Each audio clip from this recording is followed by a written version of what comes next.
دیکھیے اس کے اندر ضرور سیاستدان بھی شریک ہیں. اب میں مفتاح صاحب، شاہد خاقان عباسی صاحب اور جو دیگر ہمارے دوست ہیں ریسانی صاحب، ہم سارے سیاستدان ہیں. اور ہم نے یہ پلیٹ فارم شروع اس لیے کیا تھا کہ اگر ملک اس وقت ایک فیلڈ اسٹیٹ کا تصور پیش کر رہا ہے تو اس میں سیاست بھی فیل ہو چکی ہے. تو ہم سیاستدان بھی کنسرنڈ ہیں کہ آخرکار یہ ملک جا کس طرف رہا ہے. اور اگر ہم نے اپنی سیاست کو نہ بچایا، اپنی معیشت کو نہ بچایا، تو ملک ایک بڑے سانے سے دوچار ہو سکتا ہے. ہم ڈیفالٹ کر سکتے ہیں اور اس کے نتیجے میں خدا نخواستہ جو یہاں پر حالات بننے ہیں، ہماری ethnic, linguistic, sectarian, religious fault lines مزید پروناؤنس ہو جائیں گی. تو صرف ایک شعور جگانے کے لیے، اویئرنیس پیدا کرنے کے لیے، اور لوگوں کے اندر ایک بہت بڑی تشویش بھی ہے کہ آخرکار حالات کب ٹھیک ہوں گے، کیسے ہوں گے اور کون کرے گا. ہمارے سامنے اگزامپلز ایسی موجود ہیں، تاریخ میں ایسی اگزامپلز موجود ہیں کہ جس میں سوشل موومنٹس اور سوشل پریشر کے ذریعے بھی چینج آیا ہے. اور ضروری نہیں کہ ہر دفعہ پولیٹیکل پارٹی بنا کر الیکشنز لڑ کر چینج لایا جائے. ہمارے ہاں اپنے ملک کے اندر اگزامپلز موجود ہیں. جس طرح ایک حق دو تحریک ہے گوادر میں، وہ وہاں پر اتنا بڑا انہوں نے سوشل پریشر لوکلی کریٹ کر لیا کہ وہاں پر ان کی بات سننی پڑی. اسی طرح پی ٹی ایم موجود ہے.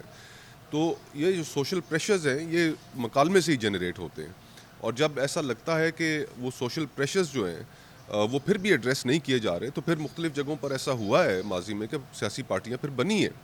تو ہمارا فی الحال تو ارادہ یہی ہے کہ ہم اس کو ایک سوشل پریشر کے طور پر اس کو جاری رکھیں، اور آنے والے وقت میں پھر دیکھتے ہیں پھر ہاؤ تھنگس کو.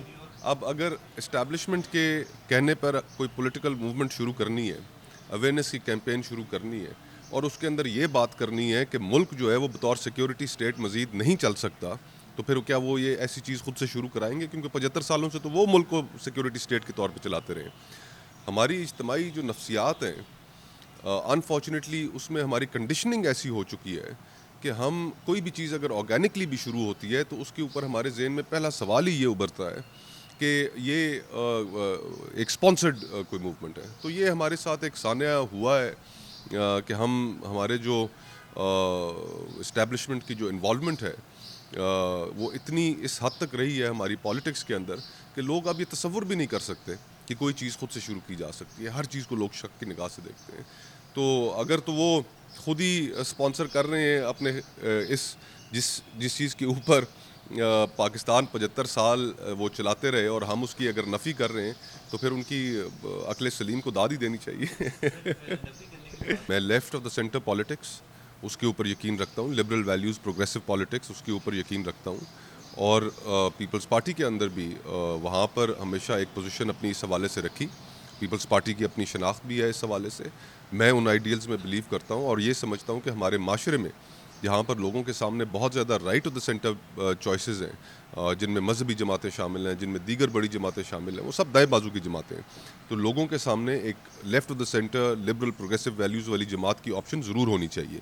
وہ ویکیوم ایک زمانے میں اور وہ اسپیس پیپلز پارٹی نے فل کر رکھی تھی، لیکن ابھی ایسا نہیں ہے.